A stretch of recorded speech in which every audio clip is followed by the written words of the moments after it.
한 분 한 분을 우리 예수님의 이름으로 사랑하고 축복합니다. 어느 수도사가 제자들과 함께 길을 걸었습니다.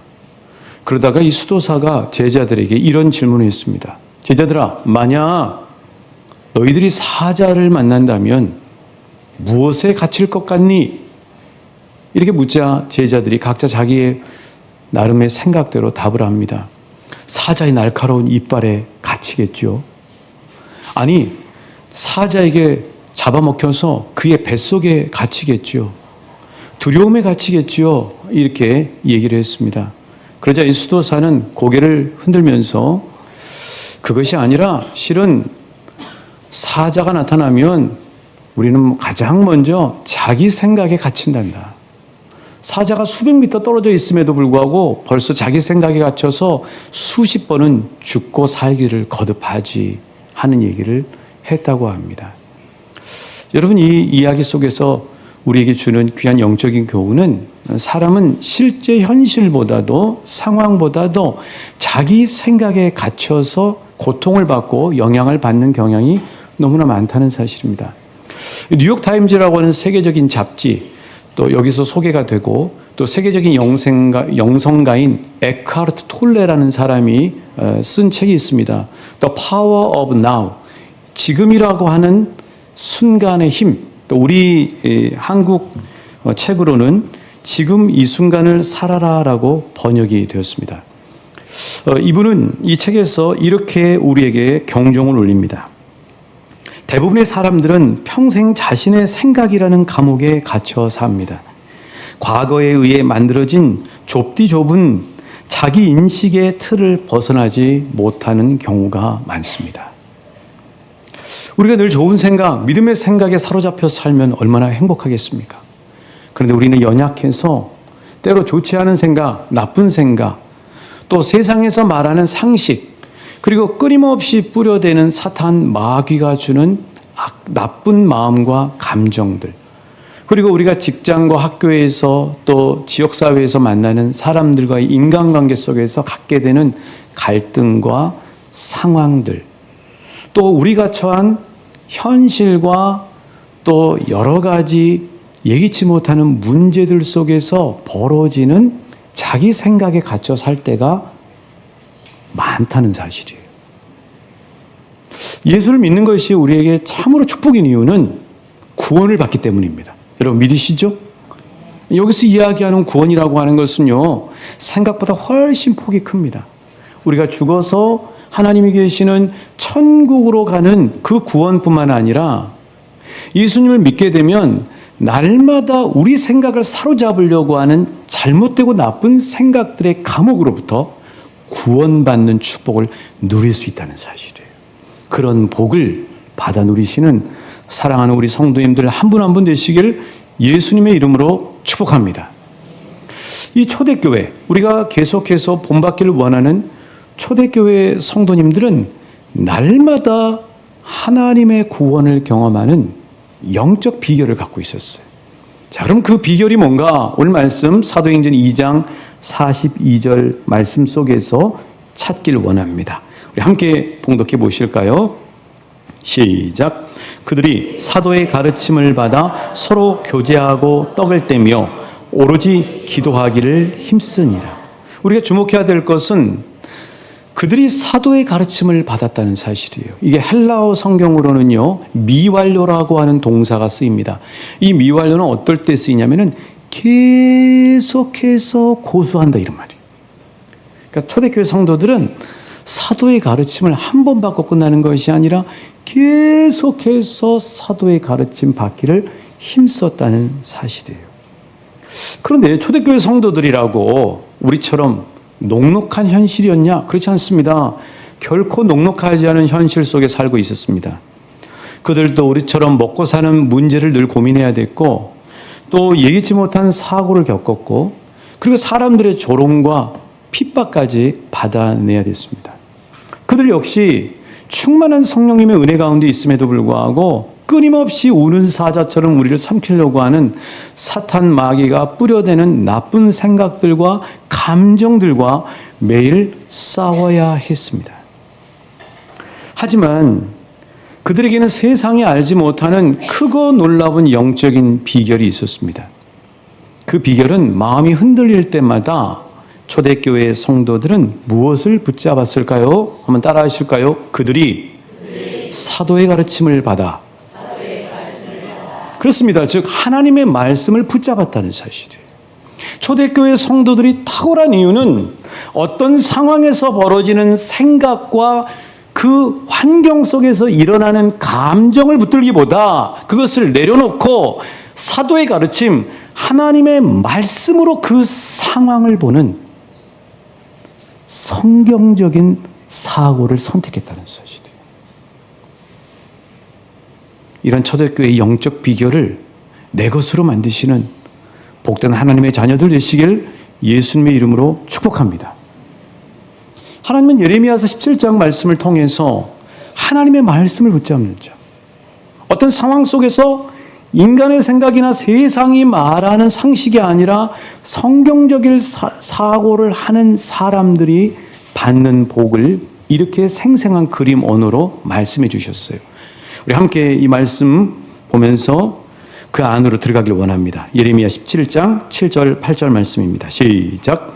그러나 무릇 여호와를 의지하며 의뢰하는 그 사람은 복을 받을 것이라. 그는 물가에 심어진 나무가 그 뿌리를 강변에 뻗치고 더위가 올지라도 두려워하지 아니하며 그 잎이 청청하며 가무는 해에도 걱정이 없고 결실이 그치지 아니함 같으리라. 아멘. 사랑하는 성도 여러분, 우리도 우리 상황의 가뭄이 찾아올 때, 우리 마음에 더위가 몰려올 때 내 생각에 뿌리 내리지 마시고 진리의 말씀, 하나님의 말씀에 뿌리를 내리시는 참으로 복된 자 되시길 우리 주님의 이름으로 축복합니다.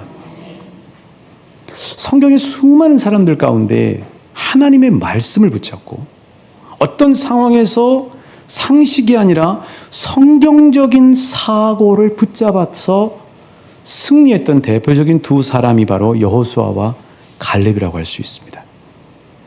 자, 이 여호수아와 갈렙이 그들의 믿음의 실력을 발휘했던 데는 어디였냐면 바로 이스라엘 백성들이 약속의 땅 가나안 땅을 코앞에 둔 가데스 바네아에 머무를 때였습니다. 하나님은 모세를 통해서 12지파의 한 명씩 대표를 뽑아서 약속의 땅에 40일 동안 정탐하고 돌아오게 합니다. 드디어 그들이 돌아왔습니다. 마치 지금의 월드컵의 열기처럼 이스라엘 백성들도 눈이 빠지게 40일 동안 기다리고 어린아이부터 백발이 성성한 어른들까지 모두 다 기대감을 가지고 12명의 정탐꾼 선수들이 하는 이야기를 하나도 빠짐없이 주목해서 들었을 것입니다. 먼저 10명의 정탐꾼이 이야기합니다. 그들의 입속에서 나오는 이야기는 이런 이야기였습니다. 우리가 가서 보니 그 땅은 심히 거친 땅입니다. 우리를 삼키는 땅입니다. 그것이 문제가 아니라 거기에는 기골이 장대한 네피림 아낙 자손들이 그곳에 철저한 요새를 갖추고 버티고 있습니다. 우리가 생각할 때는 그들하고 게임이 안 될 것 같습니다. 그들에 비하면 우리는 메뚜기 같습니다 하는 이야기를 한 거예요. 이거는 그냥 상황 속에서 떠오르는 생각, 세상의 상식을 가지고 하는 이야기였습니다. 여러분, 이 이야기가 얼마나 백성들의 마음을 흔들었을까요? 엄청나게 기대하고 있던 백성들의 마음이 순식간에 절망과 원망에 사로잡히고 그날 저녁 내내 부르짖고 울면서 애굽으로 돌아가자! 우리는 더 이상 못 가겠다! 하고 아우성이었습니다. 그때 그 이야기를 듣고 그 상황을 보던 하나님의 사람 여호수아와 갈렙이 옷을 찢으면서 이렇게 백성들에게 호소했습니다. 우리 그 말씀 직접 함께 봉독하시면서 선포하길 원합니다. 민수기 14장 7절부터 9절입니다. 시작. 이스라엘 자손의 온 회중에게 말하여 이르되 우리가 두루 다니며 정탐한 땅은 심히 아름다운 땅이라. 여호와께서 우리를 기뻐하시면 우리를 그 땅으로 인도하여 들이시고 우리에게 주시리라. 이는 과연 젖과 꿀이 흐르는 땅이니라. 다만 여호와를 거역하지는 말라. 또 그 땅 백성을 두려워하지 말라. 그들은 우리의 먹이라. 그들의 보호자는 그들에게서 떠났고 여호와는 우리와 함께 하시느니라. 그들을 두려워하지 말라 하나. 결과가 어떻게 됐습니까? 자기 생각과 두려움에 사로잡혔던 10명의 정탐꾼과 그들의 말을 고지 들었던 모든 사람들은 단 한 사람도 빠짐없이 하나님의 약속의 땅을 밟지 못하고 광야에서 쓰러져 죽고 말았습니다.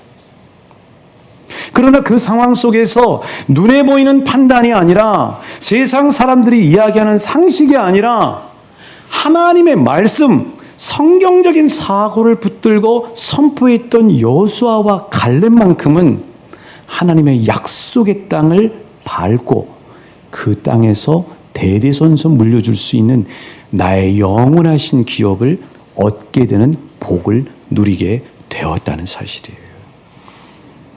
여러분, 여호수아와 갈렙이라고 척박 같은 땅이 안 보였겠습니까?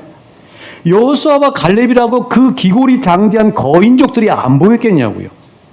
그러나 그들이 10명의 정탐꾼과 다른 이유는 무엇이냐면은 사람들이 하는 이야기, 10명의 정탐꾼이 하는 부정적인 이야기가 아니라 하나님께서 모세를 통해서 이미 약속해 주시고 주셨던 그 말씀을 붙잡았다는 사실이에요.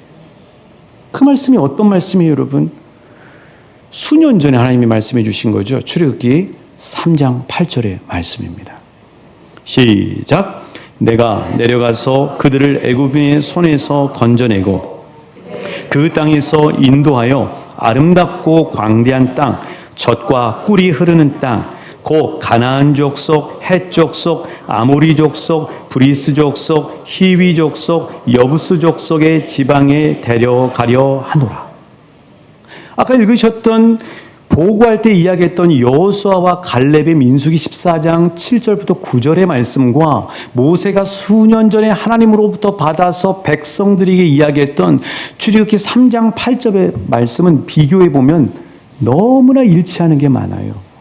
심히 아름다운 땅이라, 젖과 꿀이 흐르는 땅이라, 하나님께서 우리에게 인도해 주신다.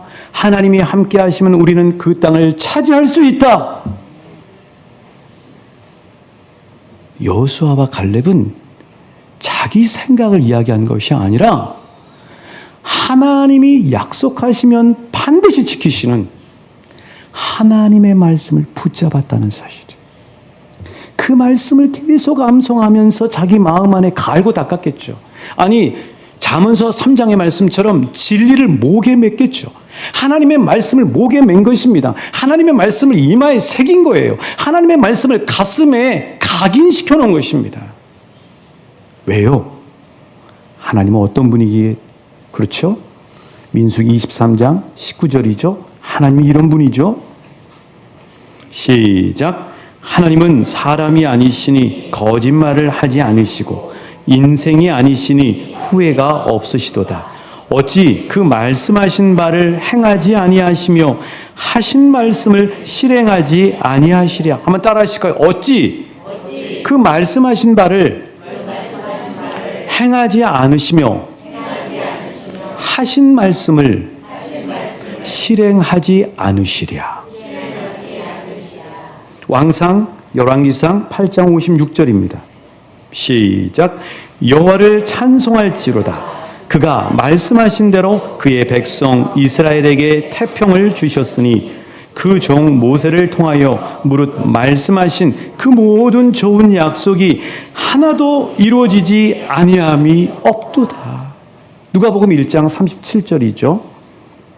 마리아가 받은 복입니다. 시작. 대저 하나님의 모든 말씀은 능하지 못하심이 없느니라. 하나님은 말씀하시면 그 말씀을 반드시 지키시는 신실하신 분이시라는 사실이에요. 하나님은 우리에게 약속하시면 우리가 생각할 때는 그때가 늦은 것 같지만 반드시 그 약속을 이루시는 하나님이시라는 사실이에요. 더 놀라운 사실은 여러분, 아브라함이 믿음의 조상입니다. 아브라함이 75세 때 하나님께 약속을 받아요. 너의 자손이 하늘의 별처럼 번성하리라. 그런데 여러분, 그 약속이 성취될 때까지는 무려 25년을 기다려야 됐습니다. 아브라함도 인간인지라 지쳤어요. 중간에 어떻게 해요? 포기합니다. 이스마엘을 낳아요. 하갈이라는 몸종을 통해서. 아브라함이 믿음이 좋았던 건 아니에요. 그런데 성경을 자세히 보면 하나님은 아브라함이 지칠만 하면 아브라함에게 약속하셨던 그 말씀을 다시 새겨주시는 거예요. 내가 너에게 이 말씀을 약속했다. 내가 너에게 이 말씀을 약속하지 않았니? 4번이나 약속을 하시더라고요. 하나님 우리에게 약속하신 말씀을 반드시 이루어주시는 분이십니다. 하나님이 약속하신 그 말씀을 계속해서 반복해서 우리에게 다시 한번 새겨주시는 친절하신 사랑의 하나님 아버지시라는 사실이에요. 그러면 사랑하는 여러분, 무엇을 붙잡아야 됩니까? 그럼 여러분, 무엇을 붙잡고 살아야 복된 인생이 될 수 있습니까? 무엇을 붙잡고 기도해야 이루시는, 언약하신 대로 이루시는 하나님의 놀라운 복을 받아 누릴 수 있을까요? 누가복음 5장에 보면 우리가 잘 아는 베드로가 그물이 찢어질 정도로 물고기를 잡는 이야기가 나옵니다. 이 이야기 속에는 우리에게 시사해 주는 바가 정말 많습니다. 예수님이 베드로에게 그런 놀라운 기적을 행할 수 있도록 해주시기 전에 실은 예수님은 무엇을 하시고 계셨냐면 갈릴리 호숫가에서 그를 따라오는 수많은 군중들 앞에서 말씀을 전하시고 계셨어요. 그런데 이 의사인 누가는 그때 상황을 아주 세세하게 기록해 놓았습니다. 사람들은 예수님의 설교를 듣고 있고, 그리고 그 앞에 호숫가에는 2척의 배가 놓여 있었다고 했어요. 한 척의 배에서는 어부들이 그물을 싣고 있습니다. 그 그물은 다 비어있는 그물이죠. 설교하시던 예수님은 갑자기 또 다른 한 척의 배 위에 올라탑니다. 그 배의 주인은 누구죠? 베드로입니다. 베드로의 배 위에 올라가죠. 여러분, 우리 앞에도요, 2가지 배가 항상 놓여져 있습니다. 자기 생각과 세상 상식의 배가 있고, 또 하나는 예수님이 함께 하시는 말씀의 배, 성경적 사고의 배가 있다는 사실이에요. 사랑하는 저와 여러분, 어느 배에 우리의 몸을 실어야 될까요? 예수님이 계시는 말씀의 배 위에 올라타시길 예수님의 이름으로 초대하고 축복합니다. 말씀의 배 위에 올라타셔야 됩니다. 말씀의 배 위에 올라타셔야 돼요. 여러분, 예수님이 베드로에게 이야기합니다. 깊은 데로 가서 그물을 내려 고기를 잡으라 하고 이야기해요. 사실 예수님이 지금 그 상황에 베드로에게 하신 말씀은 얼토당토하는 얘기입니다. 방금 전까지 밤새 고기를 잡다 온 사람이 베드로예요. 베드로는요, 어부 중에서도 베테랑 어부입니다. 얼토당토하는 이 얘기를 예수님이 하신 거예요. 여러분, 예수님이 우리에게 말씀하실 때도 하나님의 말씀을 주실 때 얼토당토하나요? 야, 그게 말이 돼? 그게 지금 그 상황에 맞을 것 같아? 그 상황에 불가능해. 이렇게 사탄 마귀가 얘기하든지 우리를 잘 아는 사람이 조롱할 수도 있다고요. 베드로하고 똑같죠. 그런데 거기서 베드로가 탁월한 선택을 한 이유는 바로 이런 선택을 했기 때문입니다. 누가복음 5장 5절 말씀이죠. 시작. 시몬이 대답하여 이르되 선생님, 우리들이 밤이 새도록 수고하였으되 잡은 것이 없지만은 말씀에 의지하여 내가 그물을 내리리이다. 한번 따라 하실까요? 말씀에 의지하여 내가 그물을 내리겠습니다. 여기서 이야기하는 말씀에 의지한다라고 하는 헬라어 직접적인 표현은요, 내가 말씀 위에 올라타서 그물을 내리겠습니다. 말씀 위에 올라타서 그물을 내리겠습니다. 사랑하는 여러분, 베드로가 말씀 위에 올라타서 그물을 내렸을 때 어떤 놀라운 역사가 일어나게 되죠? 그 아래 누가복음 5장 6절 7절 말씀입니다. 시작. 그렇게 하니 고기를 잡은 것이 심이 많아 그물이 찢어지는지라. 이에 다른 배에 있는 동무들에게 손짓하여 와서 도와달라 하니 그들이 와서 2배 채움에 잠기게 되었더라. 하나님이 우리에게 말씀하실 때도 우리의 생각, 우리가 처한 상황, 세상의 상식과는 얼토당토하는 말씀이 선포돼요. 근데 그 상황에서 베드로처럼 하나님이 하시는 크고 놀라운 응답을 경험하고 하나님의 기적을 경험하기를 원하십니까? 그렇다면 사랑하는 여러분, 말씀 위에 올라타시길 주님의 이름으로 축복합니다. 말씀 위에 의지하여 내가 신실하신 주님께 순종하겠습니다 하는 결단을 하실 수 있기를 예수님의 이름으로 축복합니다. 저와 여러분은 어느 배에 올라타시고 계세요? 세상 사람들하고 똑같은 배를 타고 계십니까? 그것은요, 빈 그물질만 싣고 있어요. 저와 여러분의 인생을 어디에 올라타라고 말씀하십니까? 예수님이 타신 배에 올라타셔야 될 줄 믿습니다. 그분은 생명이기 때문입니다. 그분은 길이시기 때문입니다. 그분은 진리시기 때문입니다. 그분은 나를 위해 온 생명을 내어주시기까지 사랑하신 분이시기 때문입니다. 예수님이 타신 배에 올라타십시오. 세상의 상식에 배에서 내려오십시오. 내 상식에서 빠져나오십시오. 날마다 말씀하시고 나를 초대하시는 베드로가 탔던 그 배, 예수님이 계시는 말씀의 배 위에 올라타시길 주님의 이름으로 축복합니다. 성경적 사고의 배를 타시길 축복합니다.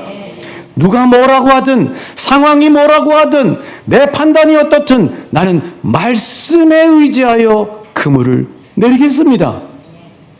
이렇게 선포할 때 베드로처럼 그가 할 수 없는 주님만이 하실 수 있는 크고 놀라운 역사를 경험하는 산 증인들 되실 줄 믿습니다. 사랑하는 성도 여러분, 예수를 믿는다고 하는 것은 세상 상식이나 내 감정을 따라 사는 삶이 아닙니다. 사탄이 뿌려놓은 부정적인 말과 자기 생각에 갇혀 사는 것도 결코 아닙니다. 예수를 믿는다고 하는 것은 하나님의 말씀을 붙잡는다는 것입니다. 예수를 믿는다고 하는 것은 하나님의 말씀 위에 나를 올려드린다는 것입니다. 예수를 믿는다고 하는 것은 하나님의 말씀 위에 내 인생을 걸어버리는 것입니다. 예수를 믿는다고 하는 것은 예수님이 계시는 하나님의 말씀 위에 내 믿음을 올려놓는 것입니다. 돌아오는 한 주간도 끊임없이 세상에서 밀려오는 세상의 거친 파도 속에서도 우리 예수님이 함께 하시는 말씀의 배 위에 올라타셔서 말씀대로 역사하시는 하나님의 크고 놀라운 역사를 생생하게 경험하시다가 다음 주에 오시는 믿음의 산 증인들 되시길 우리 주님의 이름으로 축복합니다.